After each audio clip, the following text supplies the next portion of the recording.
Дэлхийн монголчуудын Эмтэл радио 88 дугаар дээр сугат оруулан сонсож буй эрхэм таны энэ өдрийн амар амгаланг дахиалтгая.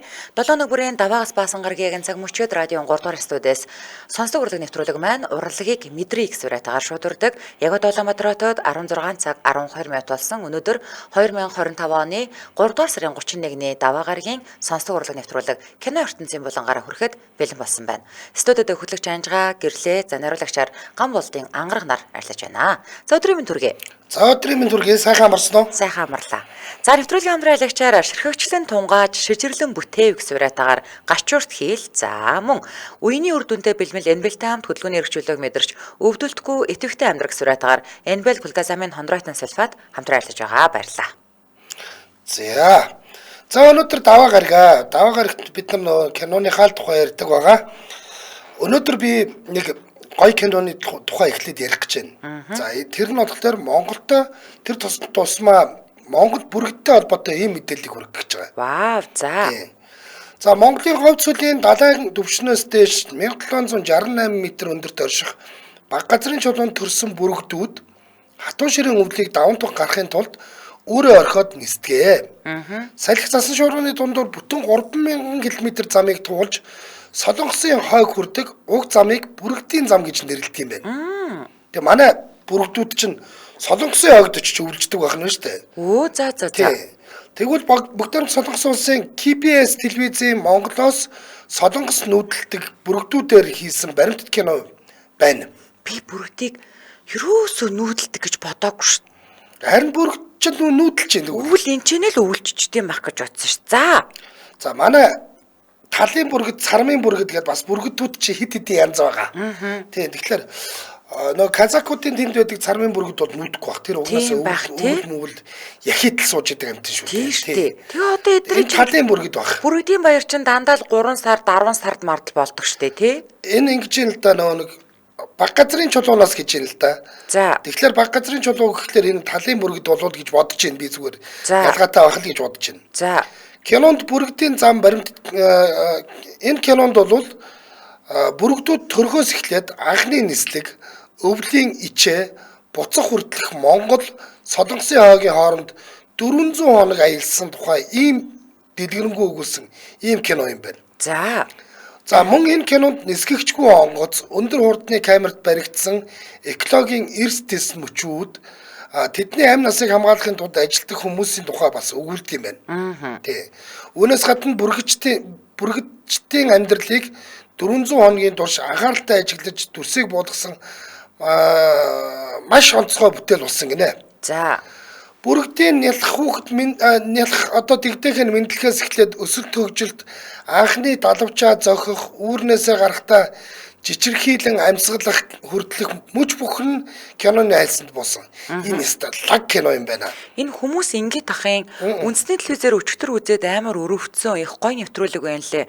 Тас шоу гэд. Бүргэд биш хаа тас шууны тухай байсан л гэдэг юм. За магадгүй. За түүнчлэн Монголын говьд ингэдэг юм. Бүргэд тас ёл сарч баргаа багтдаг лүгөө нэг баахан шоунууд нэг нэрээр нэрлэгдчихдэг юм аа. Англи дээр. За. Гэтэл нэг төрлийн шоунууд юм байна шүү дээ. Би тэгвэл тэрний чинь талыг нь бас харсан. Тэр бол тас байсан. Яалж байхгүй тас байсан. Тийм. За тэгвэл тас гэж ярьчихгүй хэдүүлээ. За тас бүргэд. За түүнчлэн Монголын говьд таруух буг халуун үнэг зэрлэг амьтдтай зохицон амьдарч буй байдлыг нь харуулсан байна. За бүргэд тас хоёр бол тис өөр. Ягаад гэвэл бүргэд яг амьтан барьж хоолдог амьтан. Тас чинь дараа нэг сэг зэмдээр хоолдог. Тас бол сэг зэмээр хоолдог уу? Экологийн тэнцвэрийг хадгалдаг одоо байгаль хамгаалагч байхгүй юу? Тас бол тэгээд энэ хоёр бүр тис өөр хоёр амьдралтай шүү. Гэтэ ингээл нэг хөдөө явж байгаа замын хажууд тэр сэг зэмдэр байгаа тас бас л эвгүй шүү дээ. Тэгээд ингээд хар юм. Ингээд харж яснаа те машин зогсонгууд ингээд нэг дуртай дургуу цаашаа бүг шогшиж яснаа. Хөөрч итэр. Уг баримт киноны найруулагчаар Но Ён Дэт гэдэг хүн ажилласан юм байна. Тэрээр кино бүтээхдээ Монголын баг газрын чулууны үржлийн нутгаас эхлээд бид энэ яг энэ үржлийн утгаас нь эхлээд GPS болон жигүүрийн тэмдэглэгийг нь ашиглан дүрсжүүлсэн гинэ. За. За Солонгос дахь тухайн шувууны амьдралын тухай болон өвлжөө болох Геожэ, Госон, Пажу зэрэг газруудад очиж нөхдүүдийг одоо тэр нүүдлийн шувуудыг бас яг нөгөө саяны тэр GPS болон жигүүрийн тэмдэглэгээр нь олж таниад за ингээд тэнд бол нөхдүүд ингэж амьдарч шүү гэдэг тэр судалгаа юмнуудыг нь хийсэн юм байна. За кинонд орж байгаа Солонгос дахь бүрэг өвлжөөнд нь жилдээ 600 орчим шууд очдог байна гэж шүү. За 98 жилийн өмнө байгуулагдаж байсан Өмнөд Солонгосын алдарт KBS суваг маш их хөрөнгө хөдөлмөр зарж байж энэ Монголын одоо энэ махчин шуудын нүүдлийн талаар тун сонирхолтой баримт бүтээл хийснийг Korean Lecturer сайт мэдээлсэн байна. Энэ угаасаа тас байна. За яг юм бэ? Тас байна. Одоо наадах чаардаа бүр далавч модловч ингээд код мод наач. Тэгээд ч наадвал ч нугасаа сэг зэмдэр овоорцсон байна. Тас байна. Тийм л байна л да. Тийм байна. Энэ тас. Яалч байхгүй тас. Бүр энэ би бүр тандагч тас байна. Миний бүр тандагч тас байна. За тэгвэл энэ гоё баримтат кино өчтөр тэгвэл гарсан мөнд байна л да. Нэг бүр тэнд ингээд нөгөө буцаж чадахгүй даламчид гимтсэн нэг тас бүр ингээд нөгөө нэг ийм нэг угч хөгтөг хураг байдаг штэ. Дагвж хурж ирэл гэрийн гадаа хурж ирээд байдаг. Тэр шиг яг тэнд нөгөө тэлээ хураг гэдэг шиг. Шувуу ажигладаг хүмүүсээ дагаад бүр ингээд нохоо шиг явж идэг. За. Ашир нис чадахгүй. Тэгээ нөгөөдүүд нь тэнцэнэ ингээд нөгөө нэг шувуу судалдаг газараа ингээд тижээцсэн. Нохоо шиг ингээд дагаа явж байгаа тийм нэг хэсэг бичлэгийг нь би бас үзсэн. Тэр л байна л да. Тийм байна. Тас байна. Энэ бол ялч байхгүй тас байна шүү. За.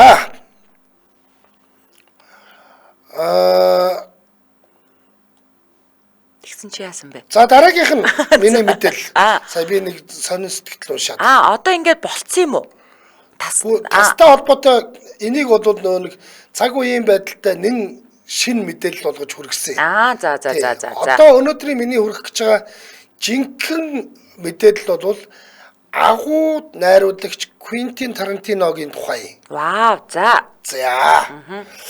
За 3 сарын 27-ны өдөр алдарт найруулагч Квентин Тарантино 62 насныхаа төрсөн өдрийг тэмдэглэн өнгөрүүлсэн. Одоо уржигдрийн өдөр гэсэн үг шүү дээ.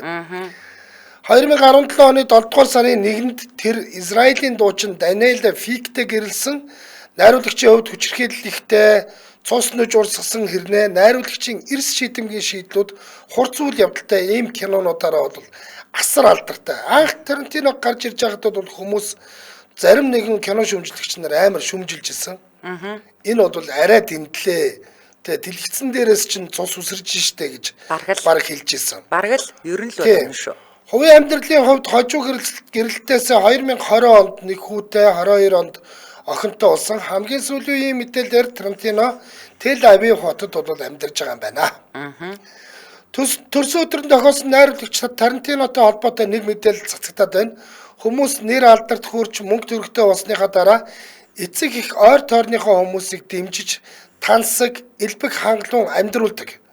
Тэгвэл энэ тохиолдолд найруулагч Тарантино огт өөр үзэл баримталтай гэдгээ бол зарласан. Google-ийн тооцоололоор 120 сая долларын өв хөрөнгөтэй Тарантино өсөж том болоход нь дэрэгдэн дэмжих биш, харин зовлон зүтгүүр болж байсан ээжтэй талархаж биш, харин ч дөрвөлгөж явдаг тухайга 2021 онд нэгэн подкастэнд оролцох үеэрээ бол тов тодорхой ярьж байсныг нь сайтууд сэвж эхэлжлээ. Анх найруулагч бол чадна гэдгээ мэдээч үгүй байсан Тарантиногийн хувьд зохиолч болно гэж их зүтгэжлээ. Харин ээж нь чам шиг юмны зохиолч болно гэж юу байсан юм гэд сохор зоосны ч дэмжлэг үзүүлж байгаагүй тухай энэ подкастн дээр ярьсан байдаг. За. Харин яг тэр үед нь Тарантино би амжилтад хүрэхэл юм бол танд сохор зоосч өгөхгүй. Ямар ч амралт зугаалга, ямар ч Cadillac байхгүй. Танд юу ч өгөхгүй гэж хэлж байсан байгаа. Гэхдээ одоо ээжгүй хоёрын хувьд харилцаа нь тийм ч хүйтэн байдаггүй гинэ. Энэ мэдээлэл цацагдж сэвэгдэж эхэлсний дараа Тарантиногийн ээж Кони Застаупил гэдэг хүн хүүгээрээ бахархаж явдаг тухайга бас нэг подкастэнд ч юм уу ярилцлаганд ч юм ороод энэ тухайгаа өгүүлсэн байдаг юм байна. За нэгэн Тарантиногийн тухай ярьсных төрсөн өдрийг нь тохиолдуулж интернет шилдэг киног нь нэрлэснийг дараалалаар нь би одоо ярьж өгөх гэж байна. За ингээд эхний кино нь бол Reservoir Dogs буюу гэдэг ийм кино дэлгэцэнд гарсны дараа дэлхийн ертөнцид Тарантино гэдэг хүнийг мэдэж ирсэн. За анхны кино. За харин одоо тэрээр дэлхийн хамгийн алдартай найруулагчийн нэг болсон Квентин Тарантиногийн төрсөн өдөрт зориулсан түүний шилдэг кинонуудыг та бүхэндээ танилцуулах гэж байна. Би 10хан кино хийнэ гэж хэлсэн. Once Upon a Time in Hollywood нь 9 дахь кино гэдэг баг. За одоо хэрэг тэгж үзэх юм бол хаширт нэг л кино үлдсэн. 10 кино хийнэ гэж байгаа бол нэг л кино үлдсэн. За одоо энэ миний хэлэх гэж байгаа кинонууд бол шилдэг 1 2 3 4 5 киног нь би ярих гэж байна. Гэхдээ хүмүүсийн маш сайн мэддэг нөгөө нэг Билли Гал одоо энэ 5 кинон дотор нь тэр нь байна. За хамгийн их хүмүүсийн хамгийн их мэддэг нь минийхаар бол Pulp Fiction. Тэр нь ямар кино вэ? Ягаав нэг Тарантиногийн Траволтагийн тоглодог. Нөгөө бүжгэлээд байдаг. Юу яадаг нөгөө нэг мафийн толгойлогчийнхоо эхнэрийг би хамгаалж явж байгаа. Тэгээд нөгөө нэг нөл бодлоо. За. Харин зүгээр монголчуудын хамгийн их мэддэг магадгүй Django Unchained. Тэр нь юу гардаг лээ? Ягаав нэг юм хараа эрст боолыг чөлөөлчдөг. Нөгөөд чи ингээд нөгөө юу болцсон, энгийн хүн болцсон. Тэгэл нэг юм байшин дотор нэг ихтэл төгсгөлгүй актер том аллаг болоод байдаг. Мэдгүй тэрийг ста мэдгүй. Тэр яг уу манай тэр нэлээд сайн орчуулгатай. Нэлээд олон удаа гарсан л да. Тийм тэгэхээр би тэгж бодсон бас тийм юм байна. За хоёулаа нэг хамтран ажиллагчаа танилцуулчаад кинонууд руу орох уу? За тэгээ. За Улаанбаатар хотод 16 цаг 24 минут болсон нэвтрүүлгийн хамтран ажиллагчаар үений үр дүнтэй бэлтгэл NBL-тэй хамт хөдөлгөөний эрхчлөлөөг мэдэрч өвдөлтгүй идэвхтэй амьдрах сураатгаар NBL глюкозамин хондротын сульфат хамтран ажиллаж байгаа. За NBL глюкозамин хондротын гэдэг энэ бүтээгдэхүүн бол үе мөчний бэлтгэл. За энэ үе мөчний бэлтгэл яаж ажилладаг юм бэ гэвэл глюкозамин хондротын сульфат нь мөгөөрсөн эд шөрмөс үений шингэнд агуулгаддаг бөгөөд эдгээрийн хэвийн байх нөхцөлийг нь хангаж гэмтсэн үе мөч мөгөөрсийг нөхөн сэргэнэ. Тэгээд энэ яг хотоодонд бол ямар нэгэн аюулгүй гэдэг нь тогтоогдсон байдаг. Мөн чихрийн шижинтэй хүмүүс ч гэсэн хэрэглэхэд бол аюулгүй гэдэг нь батлагдсан байгаа юм лээ. За тэгээд энэ дээр нэмэлтээр агуулгдсан MCM буюу органик хүхэр байгаа. Энэ хүхэр яадаг вэ гэхээр үений өрөвслийг бууруулж өвчин намдаадаг, мөн үений зөөлөн эд, мөгөөрс, шөрмөс, булчингийн эсүүдийг сэргээхт нь тусалдаг ийм байх нь байна. За одоо бид нар угаасаа ялцаа шатаар өгсөхөд гайгүй яг доошоогоо уруутахад за тэгээ уул мул руу гардаг хүмүүс даа ялангуяа доошоогоо уруутахад өвдгөр хатгуулж өвддгөө тэгээд дээрэс нь та үе мөчөөр ч өвдөд хөдөлгөөн хийхэд хэцүү байгаа бол ийм зовёр илэрсэн бол танд глюкозамин хондротын сульфат хүхэр агуулсан Европын GMP гэдэг ийм чанар стандартыг хангасан NBL бэлтгэлийг хэрэглэхийг зөвлөж байгаа. За тэгээд NBL бэлтгэл байна 2 төрөлтэй. За 90 ширхэгтэй болон 60 ширхэгтэй. Гэтэ хоёулангийн адилхан өдөрт нэг шахамлаар өглөө оройд бол 2 удаа уун. Тэгэхээр яасан байх нь 90 ширхэгтэй 45 хоногийн хэрэглээ бол 60 ширхэгтэй 30 хоногийн хэрэглээ байх нь байна. Тэгэхээр та хэрэглэхийнхаа өмнө эмийнхаа заавартаа заавал танилцаарай. За тэгээд бүх эмийн сангуудаар худалдаалагдж байгаа илүү дэлгэрэнгүй мэдээлэл нь яг аль бие усныхаа нэмж төлөөлөгч нараас 77-4 50-50 гэдэг утаснаас аваарай. 77-4 50-50. Тэгээд Nobel Mongolia гэж латинаарч бичсэн болно, кириллэрч бичсэн болно. Бичээд сошиал хаяг руу орох боломжтой. Тэгээд энэ Европын GMP гэдэг стандартыг стандарт шаардлагыг хангасан учраас хотоодонд аюулгүй бэлтгэл гэж явдаг. За тэгэхээр та нэвтрүүлгийн хамтран ажиллагчаар үений үр дүнтэй бэлтгэл NBL-тэй хамт хөдөлгөөний эрхчлөлөөг мэдэрч өвдөлтгүй идэвхтэй амьдраарай. NBL глюкозамин хондротын сульфат хамтран ажиллалаа. Баярлалаа. За баярлалаа. За ингээд өнөөдөр 3 сарын 27-нд болсон төрсөн өдөртэй холбогдуулаад өнөөдөр Квентин Тарантиногийн шилдэг 5 киног та бүхэн товчхон сануулах гэж байгаа. За эхний кино бол Reservoir Dogs. Энэ киноноос Тарантиногийн үе эхэлсэн гэж үздэг. Төгс зохион байгуулсан төгс төлөвлөгөөтэй гэмт хэрэгт нэг юм л болж өгсөнгүй ийм тухай гардаг. Энэ кинонд дээрэмчдийн дүр бүтээсэн жүжигчид бүгд их бага хэмжээгээр шоронд орж байсан ийм хүмүүс тоглосон. Өө тийм үү? Ямар аим. Ямар нэгэн байдлаар. За энэ кино бүр ингээд эхнээсээ Тарантино ингээд хүмүүсийн анхаарлыг ингээд хүчээр татсан л да. Яагаад гэвэл за нэгдүгээрт тэр төв бомон ийм нөө нэг цус нөөж гардаг аллага. Амар. За энэ бол ойлгомжтой. Энэ нэгдүгээр маш том анхаарлыг татдаг. Хүмүүсийн анхаарлыг татсан. Ахаад дээр нь хараалыг бол зүгээр ингээд юу гэдгийг зүгээр зай завсаргүй чулуудсан. Жишээлбэл F үсгээр ихэлсэн гадаад хараал байдаг да. Энэ хараал гэхэд энэ кинонд 252 удаа хэлэгдсэн. Пэ базар байна. За. Тэгэхээр бол ерөөсөө FFFFF гэж явцсан гэсэн. Ер нь хараалын үгийг битүү урссан анхны томоохон хэмжээний бүтээл гэдгээрээ маш онцлог ийм бүтээл юм аа. За дараагийнх нь Django Unchained буюу те одоо эрхчлөлт Django гэж орчуулж болно. Боодын нийгмийн үеийн үйл явдлыг огт зөөлчлөхгүйгээр яг байгаагаар нь харуулсан энэ киног үзэгчд төдөөгүй мэрэгчлэтнүүд ч өндөр үнэлж Оскарын шагнал хүртсэн. За түүхэндх шилдэг 250 киноны жагсаалтанд 56 дугаар байр эзэлсэн бүтээл юм байна. 2012 онд гарсан энэ кинонд алдарт Леонардо Ди Каприо тоглосон. Вестерн төрлийн энэ киног Италийн Django киноноос сэтвлэн бүтээсэн. Найруулагч тулаантай тэмцэлтэй эсхийг хитрхи хурцаар гаргасан гэж шүүмжлүүлсэн байдаг. Уг киногоор 104 шагналд нэр дэвшиж 29-ийг нь хүртсэн найруулагч Квентин Тарантино төгсгөл хэсэгт бут дэлбэрч буй ковбойн багахан дүр тоглосон байх болно гэж. За өөрөө ерөнхийдөө кинон дээр байг гарч идэг. Ямарваа нэгэн байдлаар жижигхэн хэсэгт ч болсон гараад ингээд идэг тийм онцлогтой жүжиг найруулагч байгаа. За Django Unchained-ийн гол дүрд бол Дензел Вашингтон тоглосон. За тэр нэг юм нэг зөвүүн газрын эзний дүрд бол Леонардо Ди Каприо тоглосон байдаг. Тийм. За дараагийнх нь бол Kill Bill буюу Bill-ийг ал гэсэн энэ кино хоёр ангитай кино. Хоёр ангитай юм уу? Хоёр анги болгоод бид нар тэгээ үзсэн юм уу? Тарантиногийн уран бүтээлч шинэ эрен үеийг эхлүүлсэн кино юм аа. Тарантино өмнөх кинонуудаараа амжилт олсныхаа дараа үргэлж хийхийг хүсдэг байсан тулаанд кино болох Kill Bill хамгийн их зардлаар буюу $30 сая бүтээсэн юм. Мөн үүний бүхэл хэсгүүд нь Квентин Тарантиног тулаантай кинонд хэр дуртайг нь илтгэн харуулдаг. Үүнээс гадна баяр баясгал болон pop соёл, хийсвэр байдал зэрэг нь Kill Bill киноны гол цөмөн бөгөөд найруулагч эдгээрийг гол дүрийн баатар Умар Турманы тоглосон сүйт бүсгүйн дүрээр илэрхийлсэн байдаг. Ийм нэг юу үзээд байгаа ч юм шиг компьютерийн тоглоом үзээд байгаа ч юм шиг санагддаг. Тэгээд тийм нэг ийм тулааны хэсгүүд нь бол бүр улаан цаймтай. Тэгээд ийм нэг ийм романтик тайд засалтай юм шиг бас л зөвүүн кино шүү те. За дөрөвдүгээр байранд Inglourious Basterds буюу те одоо энийг юу гэж орчуулсан байлаа да манайхан арай л залбир нохот гэж байгаагүй үстэй нэг тиймэрхүү байдлаар орчуулсан байсан шүү.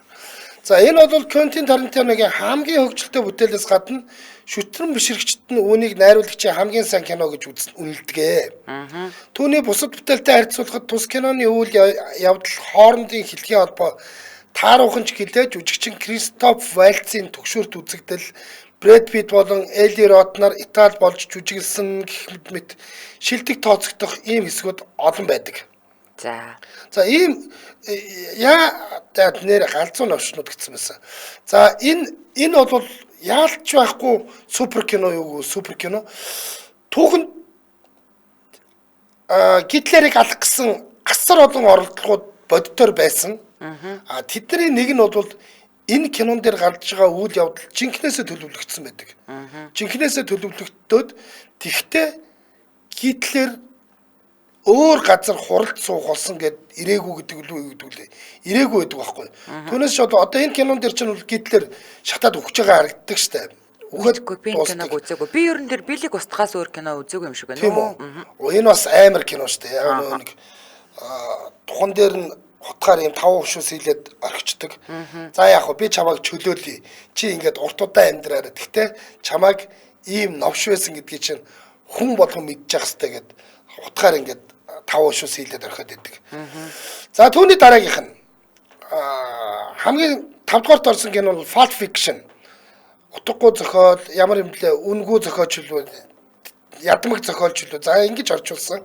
1994 онд Forrest Gump, Shawshank-аас орсон Намрын домогт цус сорогчтой хийсэн ярилцлага хурд зэрэг асар олон шилдэг кинонууд нэг дор нээлттэй хийсэн байдаг. Харин энэ онд нээлттэй хийсэн Pulp Fiction буюу ядмаг зохиол гэдэг энэ кино бол Тарантиногийн домог болсон кино юм аа. Хүн төрөлхтөд түүхэндэг шилдэг киноны нэг тооцогддог Тарантиногийн өвөрмөц стил энэ киногоор бүрэн илэрхийлэгдэж дархлагдсан гэж үздэг. Энэ киног нь Тарантиног дуурайх гэсэн олон найруулагч одоо гарсан ч гэсэн хинж чадаагүй гэдэг юм билээ. Шүүмжлэгчид санал нэгтэйгээр найруулагчийн хамгийн шилдэг бүтээл гэж үздэг. Кино урлагч шинжилэлт хийж кино бүтээх бүтэц хэл яриа болон хэмнэлтийг нь дахин тодорхойлсон бүтээл нь юм. Тарантино найруулагчийн хувьд кино бүтээлүүдээр ирээдүйн кино урлагийн чиг хандлагыг чиглүүлж жинхэнэ сайн кино бүтээх шинэ стандартыг бий болгосон гэж үздэг. Энийг бол маш олон хүн зөвшөөрдөг.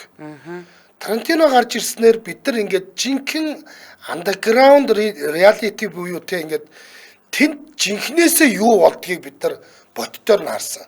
Түүнээс ингээд уран утга уянгийн байдалтайгаар ингэж өмнө нь хардаг байсан бол одоо ингээд яг ингээд боддороо юу болдгоо гэдгийг харсан шүү гэсэн.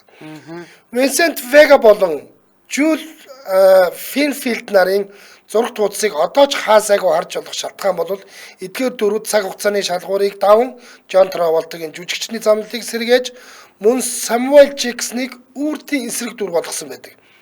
Samuel Jackson энэс хойш ерөн сайн дүр тоглоогүй гэдэг ч үлээ юу ч үтгэлээ. Хашрыг ингээд хүмүүс энэ яагаад сайн дүр тоглох хүн биш гэдээ харцсан юм шүү. Нэг юм нөө Библийн амар Библийн үнэж итгэгч Библийг бүр ингээд шат мөрөөр нь тэдгээр юуны тэд дээр тэгж байдаг үстэй гэж мэддэг нөхөр байхгүй. Гэсэн мөртлөө хүүтэн тустай алуурч. Ямар завчихгүйгээр хүн боддог тийм. Нөхрийн дүр шүү дээ. Магадгүй Pulp Fiction-ы хамгийн том амжилт бол үе үеийн кино бүтээгчдэд эрсдэлтэй оролдлого хийх, өөрсдийн гэсэн бие даасан киноны хэв маягийг тодорхойлох урам зориг өгсөн явдал юм. Pulp Fiction бүтээгдээгүй байсан бол өнөөгийн кино урлагийн салбар ямар байх байсан талаар төсөөлөлт бэрхэх гэдэг юм байлээ.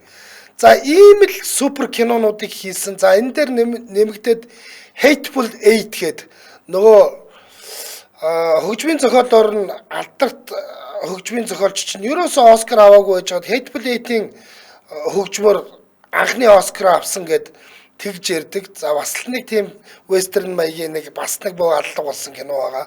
За дээр нь хамгийн сүүлд хийгдсэн нөгөө нэг Once Upon a Time in Hollywood буюу Hollywood-д нэг удаа гэд нөгөө нэг бас л хин хоёрын Brad Pitt Leonardo DiCaprio хин хинж тоглолт одоо бас л супер тоглосон нэг. Тэр нь гэхдээ хамгийн муу кино нь болсон гэж үздэг. Хамгийн сүүлийн киног нь бол за ийм төвхтэй Тарантиногийн 62 насны төрсөн өдөр 4 өдрийн өмнө болжээ. Зөв. За дахиад мэдээ байгаа мó? За Django-д Denzel Washington биш Jamie Foxx тоглосон нэр анс толмоо. Jamie Foxx л тоглосон гинэ. За би андуурн шүү, би бас андуурдаг хүн шүү. Хит олон юм дотор төөрнө. За хамтран шиг танилцуулаад тэгээд миний мэдээлэл рүү оръё доо. За Улаанбаатар хотод 16 цаг 35 минут болсон нэвтрүүлгийн хамтран аялагчаар ширхэгчлэн тунгааж шижирлэн бүтэевг сураатаагаар гачуурт хийл хамтран ажиллаж байгаа. Эхний дөрвөн харилцагчдад захиалагчдад бол 1 м квадратыг 4 сая төгрөг байхаас одоо бол 2 захиалга нь авагдсан байгаа юм байна. Тий.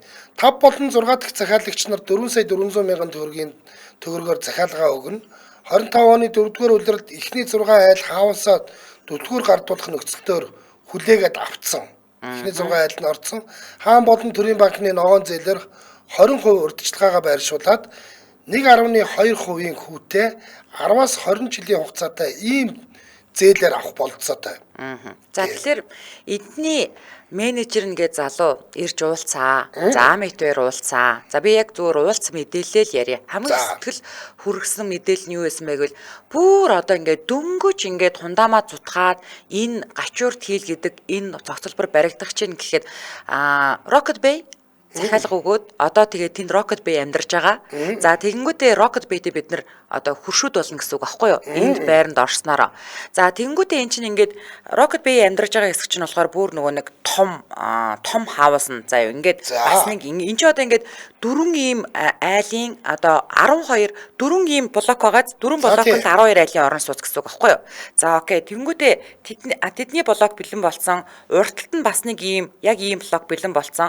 Одоо болохоор яг ийм дунд нь байгаа 12 айлын блок дээр таун хаус дээр юу аваад байгаа захиалга аваад байгаа аахгүй юу. За тэгээд бас нэг хамгийн гоё юм нь юу вэ гэхэлэр зэрэг заяа. Цахилгааны төлбөр нэмэгдээд манайхан нэг хэсэг чи бөөн шууган болсон штэ тий. За тэгвэл яг энэ цаг үед насан туршдаа цахилгааны мөнгө төлөхгүй буюу сэргээгдэх эрчим хүчээр солар панел ашиглаад цахилгаанаа үйлдвэрлэж байгаа. За тэнгуүтээ ингэн улсын тоогоо хэрэглэнэ үү гэвэл хэрэглэнэ. Тэнгуүтээ зундаа болохоор хэрэглэнээсээ давсан тог үйлдвэрлээд байгааз нөгөө нарны энергиэр учраас тэнгуүт трийг хуримтлуулж агаад за тэгээд трийг хуримтлуулж агаад нөгөө нэг одоо тэр авлага үүсгээд өвөлдөө авлагаа авч хэрэглэнэ. Одоо за тийм яг зундаа бол өөрийнхөө нөгөө нарны панелаар цуглуулсан тогноос илүү гарсныг нь улсад үнгүү өгч чод. Яг үнэ. Өвөл болохоор үнгүү тог аваа. Яг үнэ. Тэгэхээр эрчим хүчний хэрэглээ тэг төр гэж байгаа. Тэнгүүд би ингэж асуусан байхгүй юу. За одоо тэгээ яах юм бэ? Наанаас чинь тэгээд хот руу ер нь хэд орчим минут орж ийн гэсэн чинь аюу өргөн гэж байгаа. Манайх ч гэсэн тэнд амьдрдаг л да. Гэхдээ Rocket Bay юугаар одоо нөгөө нэг би тэгээд асуусан байхгүй. Rocket Bay ингээд танд амьдарч байгаа гэж ингээд ярьж болох юм уу гэсэн чинь угаасаа манай нүүр царай гэж явдаг юм аа. Тэгээд бид нарт ингээд итгээд ингээд нөгөө урьдчилгаа дөнгөж барьж байхад нь урьдчилгаа мөнгө өгөөд ингээд орсон учраас бид нар бүр ингээд айгу бахархалтайгаар ярьж байгаа болно хамаагүй гэсэн. Тэнгүүтээ ингээд 6 цаг гэж босоо заяа. 6:30 гэж гараад тэнгүүд 6:20 гэж гараад 40 минут яваад ерөөсө хүүхдийн сургууль дээр очиж гин гэж байгаа. Тэгээ хүүхдийн сургуультай хүргэж өгчөөд буцаад гэртээ 7:30 гэж лүү ирчихин гэсэн. Ер нь бол ерөөсө ямар ч асуудалгүй. Тий одоо ч нэг Улаастан гол дээр нэг шинэ гүүр баригдсанаар бол тийшээ амар болсон. Яагаад тэгэхээр Улаастаагаараа шууд Таква Шараад руу шууд Таквад ороод ирж байгаа байхгүй юу? Шараад руу ороод ирж болж байгаа. Ахаад нөгөө үндсэн төв зам байгаа штэ. Амгалангаар явдаг зам байгаа. Ахаад урдуур Дүнжин гарваар явдаг зам байгаа. Ахаад эн чинь уулын зам гээд Богдуулын хавгуур явдаг зам байгаа ингээд өчнөө сонголт байгаа байхгүй юу? За тэнгуүтээ одоо юу л юм бэ лээ л дээ. Одоо яг эн чин Rocket Bay нөгөө нэг аюултай монголчуудын шүүгч хийгээд дуусаад нэг төсөл нь дуусаад тэгээ маш олон газраас санал ирсэн юм байлээ. Тэнгуүт нөхөр энэ маш олон юм төслүүд тата саналуу тавьжсэн ч гэсэн байгалийн тогтоц цэвэр агаар харуулц те замын сонголтоод өгнөд баригдаж эхлэх үед нь захиалга өгсөн. Одоо бол тогтмол амьдардаг. Яагаад гэвэл энэ уулын өрөө дээр байдаг. Стогой юм байлээ. Би зургийг харсан.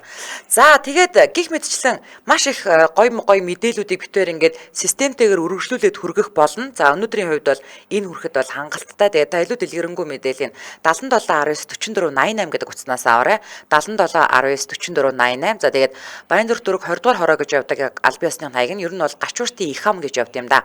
За тэгээд нөгөө нэг жангуумын дэлгүүр бол хүрхгүй гэж хэлээ. Наагур нь ингээд салаа явчих юм байна. Facebook дээр бол та гачуурт хийл гэж бичээл болно. Салгахгүйгээр латинаар бичээл Facebook руу орчин. За ингээд нэвтрүүлгийн хамтраалагчаар ширхэгчлэн тунгааж шижирлэн бүтээв гэсэн уриатаагаар гачуурт хийл хамтраалагчнаа баярлаа. За 40 болсон би мэдээллийг ялцуулъя. За ер нь энэ үнэхээр супер кино байлээ. Тэгээд шахаад галзуулаад ярьчээ заа. За өнөөдөр Netflix дээр эд шуугуулж байгаа нэг баримтат киноны талаар ярьж өгч байна. Тэгээд бүр үнэн супер дупер ловерчин имээгийн тухай шүү. Бодит гэмт хэрэгтэй баримтат кино гараад хүмүүс бурж шуурч үзээд байна. За ловерчин ээж гэдэг нэртэй энэ баримтат киног үзээд үйл явдлыг нь хараад эхлээ гайх юм билээ угаасаа. Дараа нь бол итгэхгүй юу арайчтэй гэд эцэст нь бүр ойлгохгүй байх хэмжээний ийм үйл явдал өрнөж байгаа. За 3 дугаар сарын 25-ны өдөр нээлттэй хийгээд Netflix дээр байшаад байгаа энэ нэг ангитай 80 гаруй минуттай баримтат кино одоо урд хожид гарч байсан луурдаг кинонуудтай харьцуулахад төгсгөлд нь бүр хүн бүрд яагаад гэдэг асуултыг үлдээх баг. За бүгдээрээ ч гэсэн яагаад гэдэг асуултанд өөрсдийгөө бас дүгнэлт хийгээд үзье. Тэгээ яг энэ баримтат киноны гол эзний хувьд бол бүр үнэхээр өрөвдөлтөө үйл явдал заяа. За Луврч ээж баримтат киноны үйл явдал бүр оргүй хоосноос өөрийгөө босгосон буюу өнчи өрөөсөн үлмэн зэлмэн амьдралаас нарийн бовны тоож болоод босоод ирсэн Британий иргэн Грэхэм Хорникол гэдэг нөхрийг тойрч өнгөрч байгаа. Нэг юм өнгөт арьстан нүдэн дулаахан хүн байгаад байгааз сайхан ингээд айгүй гой ингээд бялуу мэлүү амттан хийдэг. За бүр багаасаа ингээд хойд хийн гар үзээ. Тэгээ өөрийг нь тоодгүй эцэг дээр өсхийн зовлонтой өссөн энэ залуу өөрөө амьдралд нухлагцсан ирнэ. Маш зөв хүн болж хүмүүцсэн. Тэгээ эргэн тойрныхоо хүмүүст үргэлж инээмсэглэл, дотн дулаан мэдрэмж өгдөг, байнга инээд алдсан юм хүн юм байна л да. Тэгээ ингээд кино эхлэхэд ингээд сууцаа гэлээ ингээд амсгаа ангууд аюу окей гэдэг өнгөт окей гэдэг ингээд яриагаа эхэлж байгаа байхгүй юу? За бүр өөрийнхөө чадал чансаагаар алдаршаад Мишлений одтой зоогийн газруудад ажиллаа тий явандаа бүр Британд маш алдартай Junior Bake-Off гэдэг нэртэй өсвөр насныхны дунд шилдэг талах нарийн бовчны шалгаруулдаг юм маш алдартай шоунд шүүгчээр ороод 2007 онд Британий оны шилдэг талах нарийн бовны тогоочоор шалгарч байсан ийм хүн юм байна. Одоо би энэ нэг хар арьстай залуу хэлээд байгаа юм уу? Тийм ээ. Чи одоо би бодит түүний талаар л яриад байна шүү дээ. За ер нь бол маш алдартай хүмүүст хайрлагдаж хүндлэгдсэн ийм хүн байгаа даа байхгүй юу?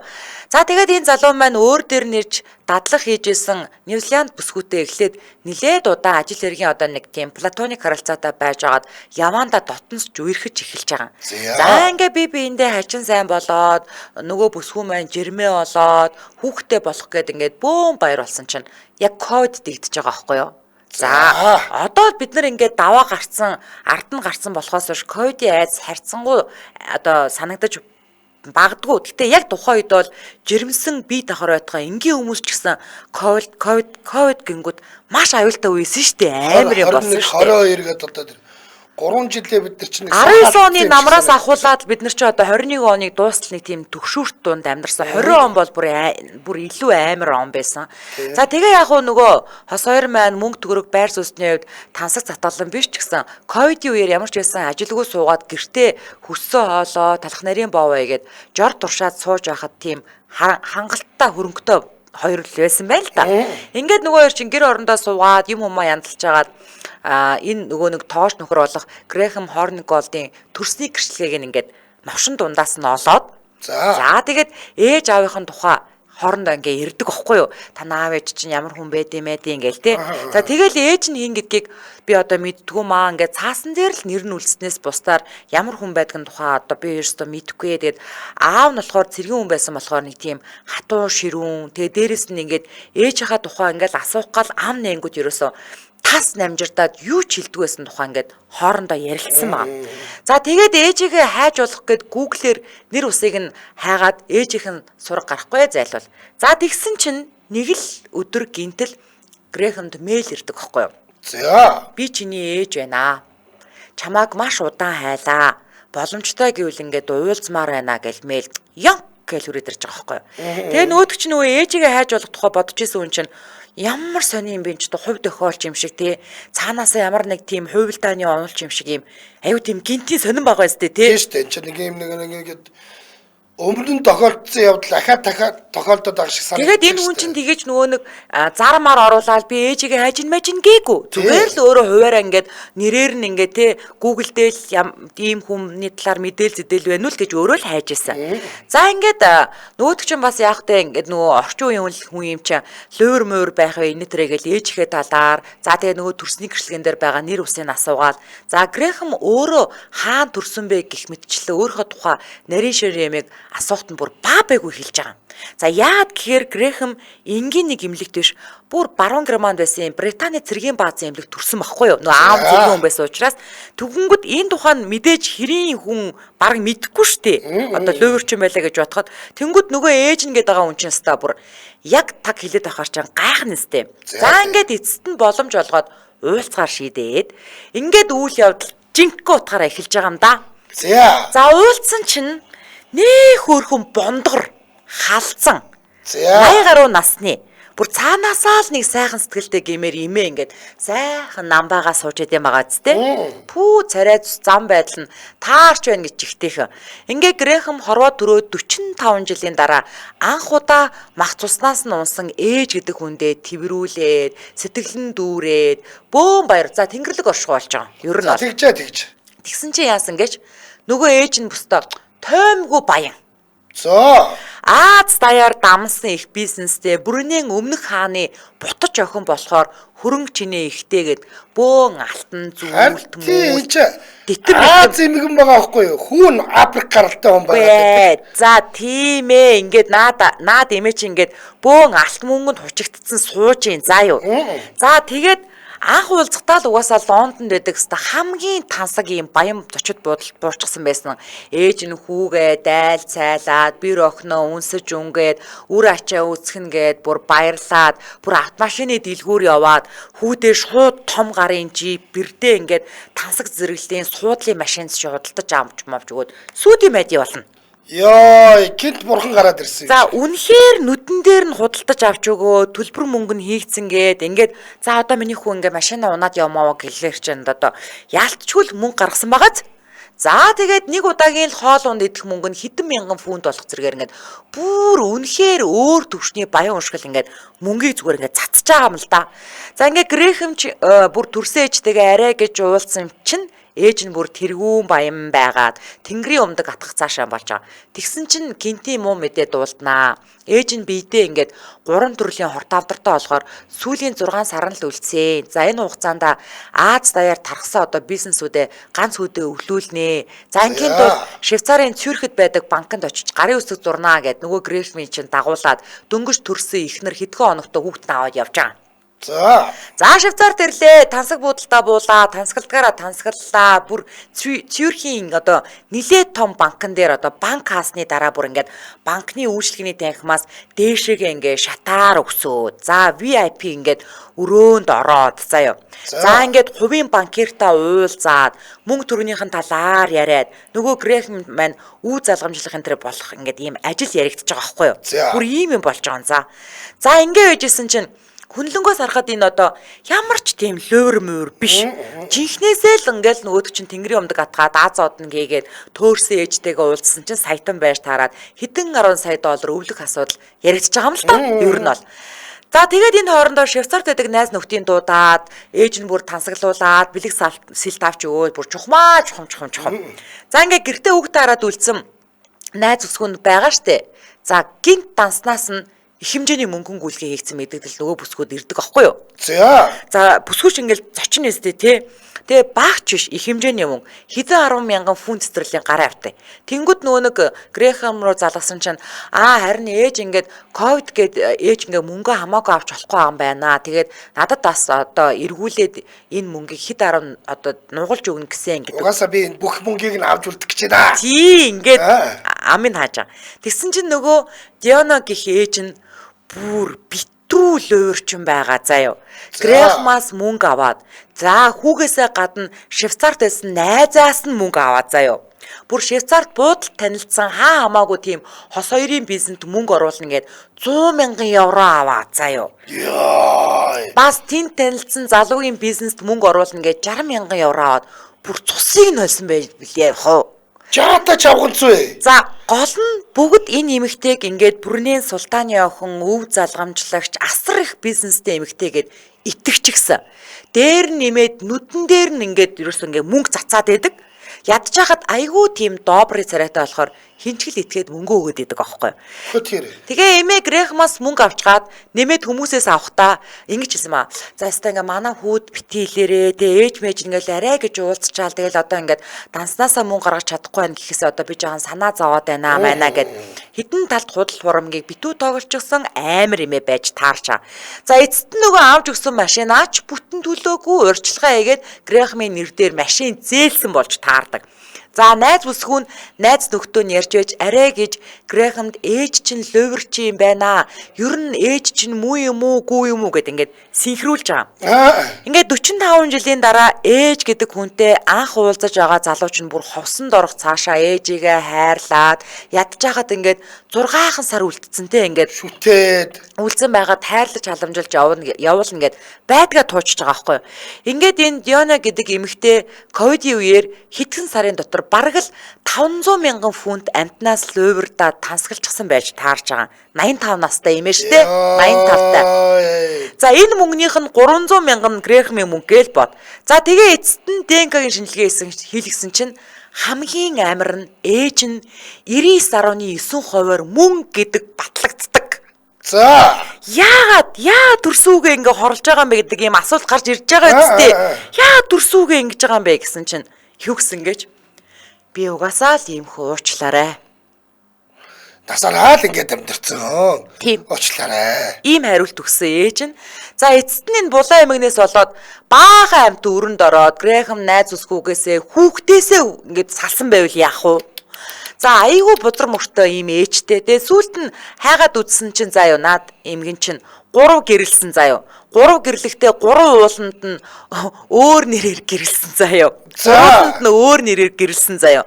Тэгээд бүр шоронд орж исэн ясны луурчин байж таарч байгаа. Тэгээ Аз даяар битүү луурч гэсэн ийм амар эмгэн байж таарсан.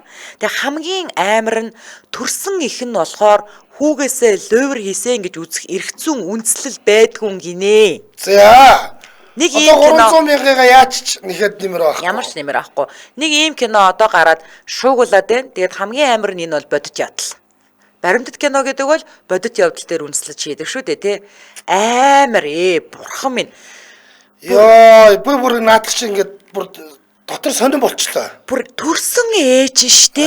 Төрсөн ээж. Тэгээд одоо 99.99% биш байх юм болов гэсэн чинь мөн байж байдаг. Ийм амар кино одоо ингээд Netflix дээр гараад өстой жинхэнэ утгаар нь шуугилж байна да. За энэ хүрээд 2025 оны 3 дугаар сарын 31-ний даваа гарагийн сонсдог урлаг нэвтрүүлэг радион 3 дугаар студиэс урлагийг мэдрийг сураатаагаар шууд хүрээд өндөрлөж байна. За нэвтрүүлгийн хамтран ажиллагчаар ширхэгчлэн тунгааж шижирлэн бүтээг сураатаагаар гачуурт хил за мөн үений үр дүнтэй бэлбэл Энбэлтэй хамт хөдөлгөөний эрхчлөлөө мэдэрч өвдөлтгүй идэвхтэй амьдрах гэсэн сураатаагаар Энбэл глюкозамин хондротын сульфат хамтран ажиллалаа. Баярлалаа. За баярлалаа анжгаа. За баярлалаа. За өргөжлөл эрхэм сонсогчдаа цаг брейфинд явдаг радио мэдээгээ хүлээн авч сонссны дараа хөгжилтэй хөнгөн байцгааг сураатаагаар яна нэвтрүүлгийнхаа шинэхэн дугаарыг хүлээн авч үзэж сонсоорой. Дэлхийн монголчуудын Эмжил радио 88.3